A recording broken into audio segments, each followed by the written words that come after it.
Welcome to EP Daily. Today on the show, I feel a need for speed in the rundown. Plus, we catch up with Paul Rudd to talk about his tiny superhero movie, Ant-Man. And then we find out how EFX Collectibles is replicating Star Wars. Also coming up, Steve and Raju tell us what they think of Microsoft's Surface 3 tablet. We review Puzzle and Dragons on the 3DS, and much more today on EP Daily. Brought to you by EB Games. I'm your host, Victor Lucas, bringing you the latest in everything cool every single day. And yes, sometimes it's hard to know what character or vehicle to start with in a video game, but here on the show, we always know what to start with, the rundown.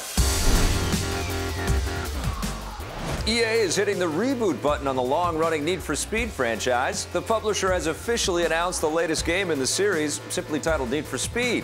It's a clean reboot that promises to shift the focus to urban car culture with an emphasis on gritty and realistic street racing, complete with more car customization than ever before.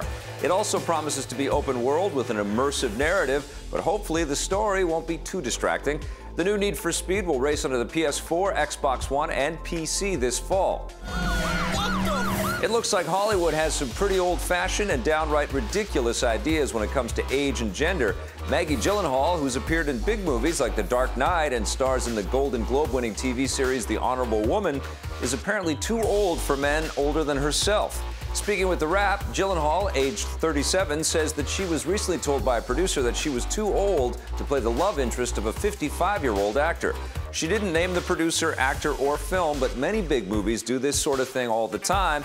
It's common to cast women in their 20s as the love interest of men in their 50s and 60s to help make them appear younger and more virile. Hollywood sexism in general has been a hot-button issue lately, with more and more people complaining about the lack of strong female leads in big movies. Some pretty big and interesting topics to talk about today. My pal Scott Jones is here. He brought his interesting friend. He brought your beard, your big interesting beard, along with you. Beard, okay. Right. So what? I can grow one. What of it? Need for Speed coming back. It is back in a big way, and they've said we don't need any stinking subtitles. Now all we've seen is this trailer, this really early sort of glimpse at it, which is they're promising is actual in-game footage, and it does look like a movie. We'll see. Which is, I didn't see Aaron Paul pop up in this thing, so maybe there's no movie tie-in there. But Ghost Games did a really good job with Rivals, and then they took a year off to kind of reinvent everything here. So, you know, that's a studio out of Sweden that is comprised of ex-Criterion people. I know that there's some Vancouver Need for Speeders that have joined that, and there's some ex-DICE people over there as well. It's kind of amazing that Need for Speed has been relevant for so long, and they continue to bring it back to life every time you think it's done. I thought Rivals was great. I think Ghost Games is a great developer. I think they're going to do a great job with this, and it's going to look even better than the last Need for Speed did, and certainly the last Forza game did. Yeah, and I think you and I think especially, we kind of gravitate more to arcade racers when we review all of these things. Through and through, that's us. I'm excited. Yeah, I'm excited too. Two excitements. We will see what happens. So, all right, now the other big thing is obviously a very big topic in all media, but in Hollywood for a long time, this sort of rampant sexism, a little bit of ageism sort of mixed in there. Maggie Gyllenhaal, you know, coming forward and saying she's had enough. This is ridiculous. It is true. I mean, it's impossible to go to any movie at this time in our lives when you don't see an old guy who's basically about to go into an old age home dating a woman who's in her 20s. Yeah. And it's just like, I mean, it's kind of a fantasy for me because I'm getting to be an older guy. I'm like, oh, maybe I can date, you know, younger women like that. Well, it's a lie, and it's a stupid lie. You know? It's a fantasy. It's not a reflection of reality. But how is that any different than, you know, Mad Max Fury Road? Like, cars can't do these kinds of things, and it's all fantasy, and it's just like, so what? The people who have the money are gonna create these fantasies for themselves. Because this is half or more than half a segment of humanity, and they're being disparaged and denigrated and kind of cast aside. I was just doing the counterpoint. I was just doing the counterpoint. And it's not cool. It's not fair. But yes, I think it was cool that Maggie Gyllenhaal has come out and said something like that. And yeah, I want to see a lot more parody that's happening. But right now, it's time to have a little bit of fun. We've got Ant-Man coming up very soon, and we talk with the cast. My days of breaking into places and stealing stuff are over. What do you want me to do? I want you to break into a place and steal some stuff. Makes sense. Is there a way for you to demand they not put a mask over that beautiful face? Oh, you're the sweetest. I don't think any. I think you're in the minority there. They want to see the. Okay. Yeah. So you need to know how to punch. You want to show me how to punch? Show me how to punch. That's how you punch. It is a different thing. For me, it's a cool major, Marvel movie, and I think it will fit and does fit into the world that they're creating. Yet at the same time, it has its own personality, and it's funny, but it's also moving at times and exciting.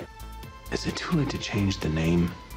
I am still friends with Edgar Wright, so I think the first time I'd heard about it was from Edgar. Edgar hired me. Edgar's a genius. Edgar's brilliant. I got familiar with it over the last couple of years and started reading some of the comics, and then also familiarized myself just with the Marvel universe. And I get it, I see the appeal. It's really great. So many new aspects have come onto it.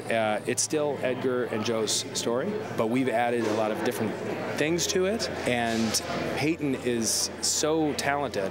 And I've also known Peyton for several years. You tried to hide your suit from me. Now it's gonna blow up in your face and destroy everyone you care about. This is Corey Stoll. He is playing Yellow Jacket. You're playing a villain. Can you describe your character a little bit? Tell us about some of the powers and some of the kind of weird visual effect stuff that you're already having to deal with. I have control of the PIM particles, which would enable you to shrink down to the size of an ant while retaining the strength of a full-size man. But I've incorporated it into this much more militaristic, sort of sinister-looking suit, which looks incredible, and I can't wait for the fans to see it. Computer load up Celery Man, please. Yes, Paul. So you're going from Celery Man to Ant-Man, so how much dancing exactly are you going to be doing as Ant-Man? I'm going to take what I learned from Celery Man and put it into Ant-Man and sprinkle a little nude Tane on top of it, and it's fun. It's a different thing, but Ant-Man does do a Floggerstone. Hey, Paul. I'm Tane, your latest dancer. I can't wait to entertain you. Now, Tane I can get into. See, Ant-Man's not all just special effects. It's got a story. Serenity now, Vic. And listen, Jose's got some Star Wars collectibles for us after these messages.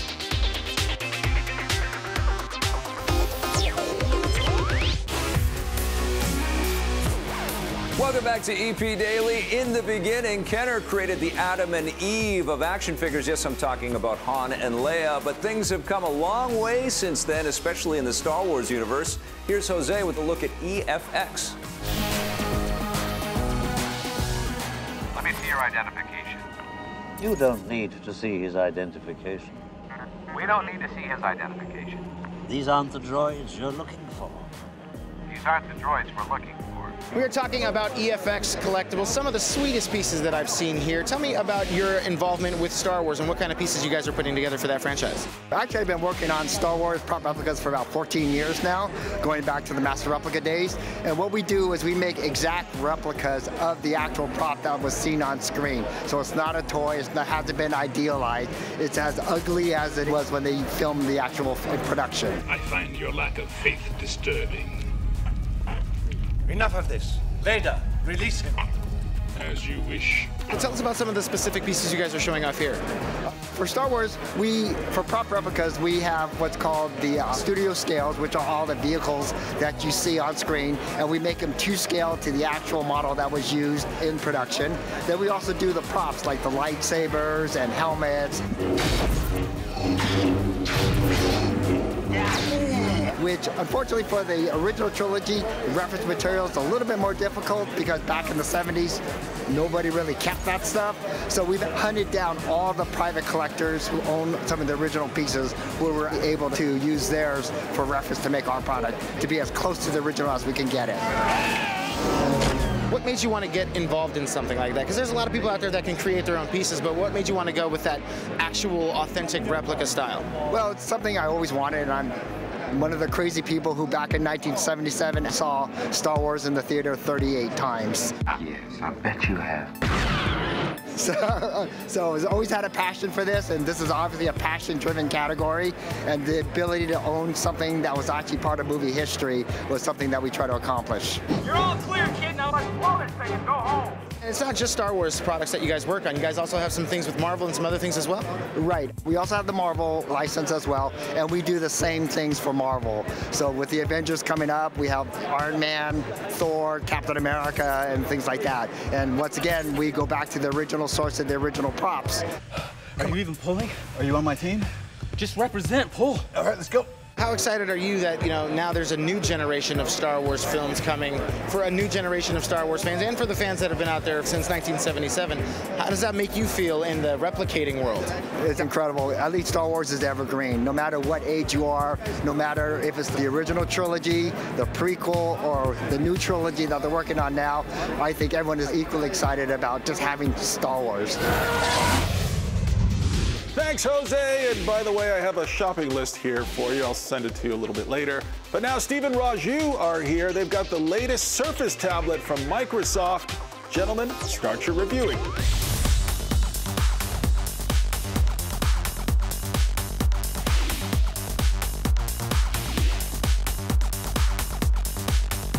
Okay, I kind of can't believe that I'm about to say this. All right, lay it on me. Microsoft is getting kind of cool. Oh, really? Come on, look, just approved the middle finger emoji, All right. Satya Nadella's, doing a lot of cool stuff there. Windows 10 is coming. Okay. It looks pretty good. Yeah. And, today we're going to take a look at the Microsoft Surface 3, which is a pretty good computer. I got to agree with you there. The Surface 3, after several iterations, Microsoft seems to be finally getting their tablet computer hybrid thingy right. We've been following this thing all the way through since day one, and they say it takes like Microsoft 3 tries to get something right. This is a device that has actually grown on me over time. At least like a fungus. Like a fungus. At least, in sort of the previous generations. Now, the Surface 3, I like what they're kind of doing here. First off, they've killed the RT version of it. Yeah. That was sort of the terrible gimped, idea. mobile, dumb. So this is a full laptop. But they're trying to lower the price point here so that more people can get in. And actually, I hear sales of these are doing fairly well. Yeah. So, I think the big thing here is the portability is fantastic. I think the keyboard is really cool and light. I think as a tablet, That's the thing, man. See, I'm not really sold on the whole idea of a 2-in-1 tablet PC to begin with. Like, I use my iPad for a lot of stuff I would use my PC for. I've got a Bluetooth keyboard. I don't necessarily need my computer to be a tablet. But I gotta say, even just if you look at the Surface basically as a laptop replacement, which it is. It is. It does everything I want to do. You're not gonna be like editing video or playing high-end games on this thing. It's got like an Intel Atom processors. It's a decent little device, and it is so light and so svelte that you can just like toss in your bag and you don't even know it's there. And it does have these hybrid tablet capabilities. Now, I think the thing that we have to get to right away is the one huge and giant knock on this entire product line. Yes, it starts at $639. All you actually get is the tablet for that. You need to then pay $149 for the keyboard. You need to have a child and give your firstborn to Microsoft. The accessories are ridiculously priced. They always have been for the Surface products, right? You need them. And you absolutely, if you don't need want to use this without the keyboard. Without the keyboard, I even think the trackpad isn't all that great, so you do want a mouse to go along with it as well. They also have the pen, which is getting better, and I think is pretty cool, but it's also like another 50, 60 bucks. I would say the pen's not a necessity. I've been using the Surface Pro 3 for quite a while now, and now this is like their last year's product, which is a really full-fledged laptop replacement. The Surface 3 is actually a step down from the Pro. It's a cheaper, less powerful alternative, a little bit smaller, slightly smaller screen, a little lighter. Putting them side by side, I don't really need to do a lot of power computing on my thing, and I find this is ideal for traveling. It's ideal for most stuff. I do find the inputting with this stuff a little bit confusing because you go, whenever I'm stuck, I just immediately find the desktop or obviously just use the touchscreen. Yeah, that's kind of Windows 8's problem. Microsoft's never really gotten a handle on how you're combining a touchscreen and a computer experience together. I think they're going to sort through a lot of that stuff on Windows 10, which we'll upgrade to later this year. But if you're looking for hardware now that's going to, fit the bill, it's going to be a good blend of the touch experience and a laptop. I don't know. I almost don't like, it goes back to what you said. Microsoft's never been cool, and I feel kind of bad in a way about liking That's your prejudice, Surface. buddy. I That's know, your all right, prejudice. but I That's freely your admit it. problem. I freely admit it. Look, I think that they're doing some really interesting things. I do think the time has helped them here, and I think that this is a really, really interesting computing, and honestly, a fairly good hybrid because while it's not the best tablet in the world, in a pinch it works. If you just want to use it as a screen to watch stuff, it's not bad. Yeah, and this, at least the Surface 3 is lighter than the Pro 3. You can actually, the Pro 3 you can't really hold in one hand. It's a big fat slab. This feels more like a tablet. It actually feels more like you're using, like, I don't want to say an iPad, but something like an iPad because it's light and fairly Still not as svelte. good as an iPad though. It's hard to compare the Surface 3 to something like an iPad. That's like an apples and oranges comparison, if you will. But I gotta say, despite myself, I actually like this a lot. I'm gonna give the Surface 3 an 8 out of 10. I really liked it. 8 out of 10 for me as well. All right, all right, all right. And up next, Vic and Marissa review Puzzle and Dragons for the 3DS after this important commercial announcement or two.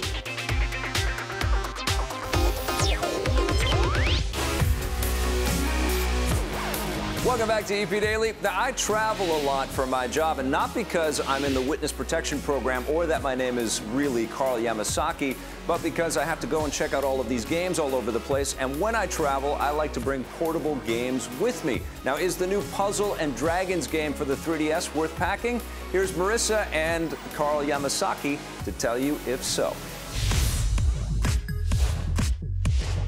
There was a phenomenon sweeping the mobile nation called Puzzle and Dragons. This is all over Japan, of course, and I did review the mobile version of this game and I had a lot of fun. Now, they've teamed up with Nintendo for a dual game, so 2 games in one. It's Puzzle and Dragons Z plus Puzzle and Dragons Super Mario Brothers Edition. A lot of puzzles, a lot of dragons. A lot of puzzles, a lot of dragons. Now, with a lot of Mario, a lot of Koopas, there's a lot of characters that we know and love in this version. This is kind of like hell has frozen over, and Nintendo has had to partner with a company that's made tons of money to see if there's a fit for the 3DS type audience.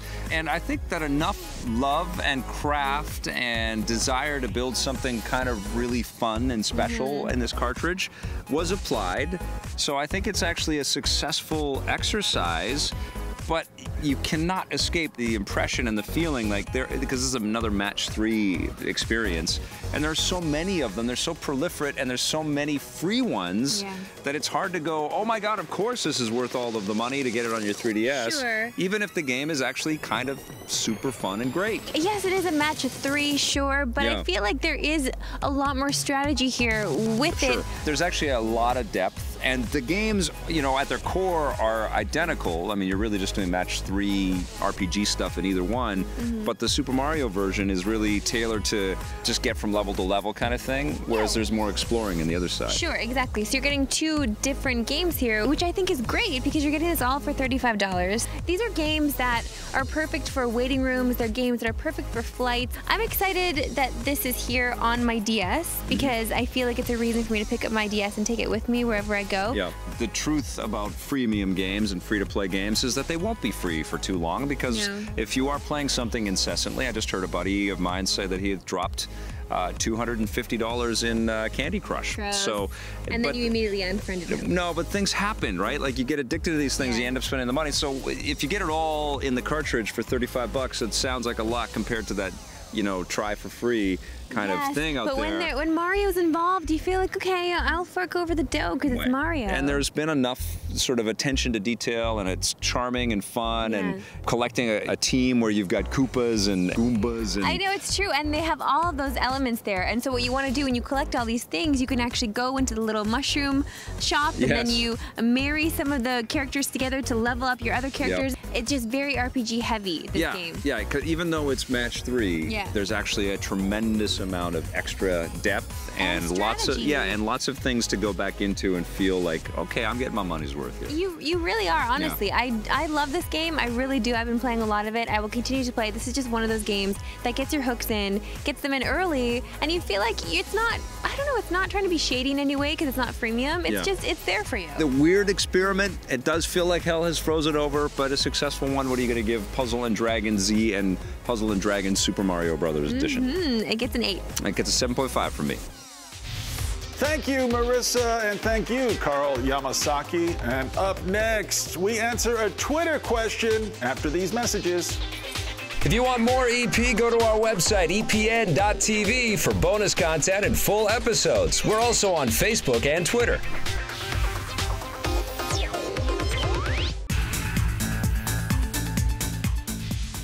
Welcome back to the Electric Playground. It is time for our Twitter question of the day. This one is from Under Stormy Sky, asking Scott specifically, when are you going to put Bloodborne on pause so you can go and check out Witcher 3? Good question. This is a very good question. Thank you, Under Stormy Sky. Well, listen, whenever I turn on my PlayStation 4, the screen comes up, bloop, and right on the screen is Bloodborne, of course, my favorite game. Playing it obsessively. Right next to it, though, Witcher 3. It's sitting there. It's all loaded up. I already bought it. It's ready to go. But my heart belongs to Bloodborne right now. Imagine Han Solo going to the Mos Eisley spaceport and finding that there are 2 Princess Leias to dance with. I thought you were going to make him choose between Chewbacca and Princess Leia. Okay, that's even better. That's a very hard one. I'm going to write some fan fiction about that. I like it. I'm going to solve that problem. Hey, remember, you can get caught up on all kinds of great EP content on our website, epn.tv. We're working on more EP for you for tomorrow's episode, including a closer look at Assassin's Creed Syndicate. Thanks for watching. We'll see you tomorrow. EP would like to thank its sponsors, Nintendo, Xbox. EP's mobile coverage is brought to you by Gameloft, makers of Dungeon Hunter 5, which you can play for free on iOS and Android right now. It kind of made me feel like I was in Grand Theft Auto when I was watching the gameplay here, because we're jumping not only from borough to borough, but we're getting there by stealing vehicles. So how does that work now? Well, vehicles is one of the great innovations that we have in store for our players in Assassin's Creed Syndicate. Those vehicles will refresh the experience. They bring a lot of chaos and a lot of fun, and it makes the game totally unpredictable, both for us, but for our players. And I think it will be a lot of fun for them to steal those carriages, ram them into other carriages, see enemies jump from cart to cart as they try to pull you out of the driver's seat. And it's going to be very interesting to see what players do with that. Let's go.